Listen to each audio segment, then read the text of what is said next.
Hey guys, as you can see I'm chilling downstairs today because it's very warm upstairs in my office, so I thought I'd do some videos here. What I was doing last night was checking out the Redmi 6 Pro. I was chatting with Evo about it. It's a budget phone from me, or Xiaomi, and it looks good, but I think there are better options out there. But I want to jump over to the laptop and just show you the phone because I think it's quite a cool little phone. So if I jump over here, here we go. Right, so this is the Chinese website, and for whatever reason when you go to the global website, it hasn't got it listed yet. It's only in the Chinese website, so they don't have a global version as yet. Only seems to be the Chinese one, and you can see the phone here in this lady's hand. I think it looks like a great phone. I know a lot of people don't like the notch, but the notch has so far been associated with the flagship phones, with expensive phones, and this isn't an expensive phone. It's actually released today. Now they've been teasing it, but it was released today. But I was looking at prices there, and I can't see that, I can't see it being sold at Gearbest or Banggood or anything like that as yet. I suspect later on today or tomorrow we will see this being listed. So you can see it here. This is on GSM Arena. Redmi 6 Pro goes official with 19:9 aspect ratio notch screen. I'll cover the features in a second. So it's going to come in 3 memory configurations: 3 gig with 32 gigabyte of storage, 4 gig and 32, and 4 gigabyte and 64, with a 12 and 5 dual camera at the back and a 5 megapixel camera at the front, with HDR and portrait mode. And then it's all the different colours there: stone black, sand gold, cherry blossom powder, ballet blue, and flame red. And then for the different prices, $153, $185, and then $200. So those are the prices there. If you look at the website, it's saying about €150. So I assume for those in the UK, it's going to be at 100, I don't know, 120 or something like that. Sometimes they don't get the prices right as far as currency conversions. So if I just kind of skip down here, I'll show you some of the pictures on the Chinese website.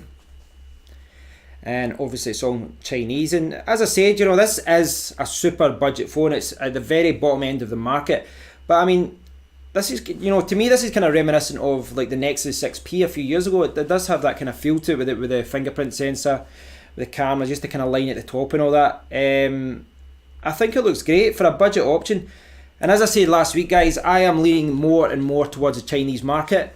I know I did this last year. I talked about the Chinese market, and then I went for the HTC U11, which cost £600 at the time. But I've been a little bit annoyed with HTC because the battery died after the last update. There has been an update in 6 months, so if they're not going to update the software, and that's a brand name, or apparently a brand name, so why not just go for the cheap end? Looks wise, I think this is a great looking phone for a budget phone, and I do think as well, if you do care about the looks and all that, having it in red and pink and gold and all that, there's some cool colours there. I honestly think if you had this phone, people would just assume that it was a top end phone. So jump over, I want to show you the specs now. And this is from GSM Arena, good old faithful GSM Arena. So it comes with Android 8.1.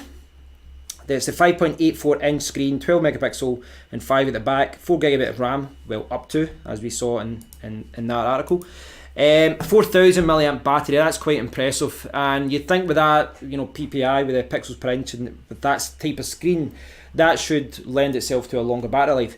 So it comes with MIUI 9, which I've seen some people saying that they update it a lot, so that's pretty good.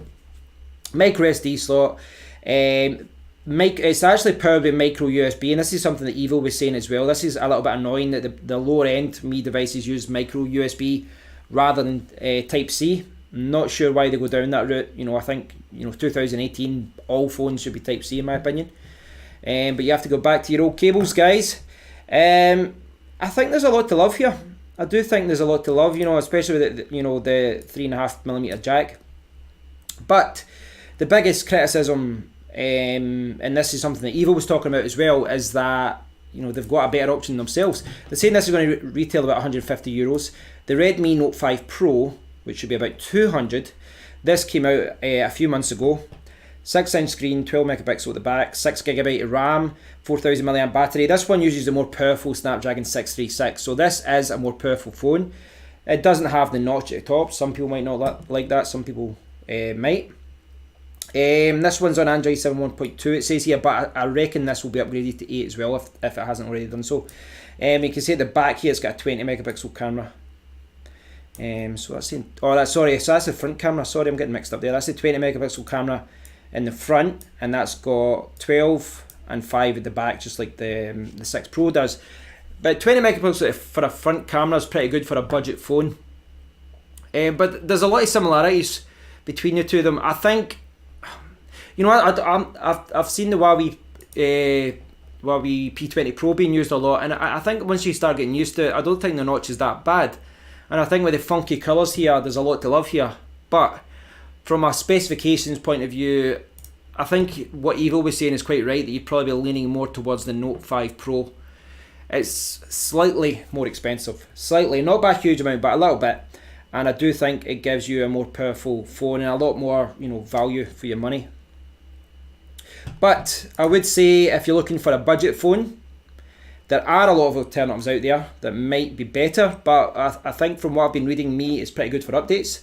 So if you don't want to stretch and get the Note 5 Pro, if you just think the design of this one is a little bit better, then you might want to give it a try. So as I said, I was looking at prices today. They don't seem to be there, but I reckon in a day or two you'll start seeing a lot of pricing here in all the, you know, major Chinese websites. So we'll see how that goes. So thanks for watching, guys. I hope you've enjoyed this look at the, I was going to say the Redmi Pro 6. It's the Redmi 6 Pro from Xiaomi. I think it looks like a good phone. I really do think it looks like a good phone. But I do think that, you know, at that price range, there's a couple of good alternatives as well, which I'll try and show you another day.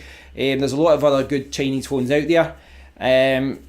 You know, the most obvious one is the one I just showed you there, the Note 5 Pro, which does seem like it's, you know, it's got a better chipset. Still got micro USB as a charging port, but I think it's worth the extra $50. So thanks for watching, guys. Leave a comment below as always, and thanks to Evo, who was basically schooling me on this and telling me more about these budget phones from China. He knows a lot about this, and he was telling me more about Xiaomi and, you know, which phones they go and which, you know, how they're priced in the market. So thanks to Evo for that. I do appreciate it, Roger.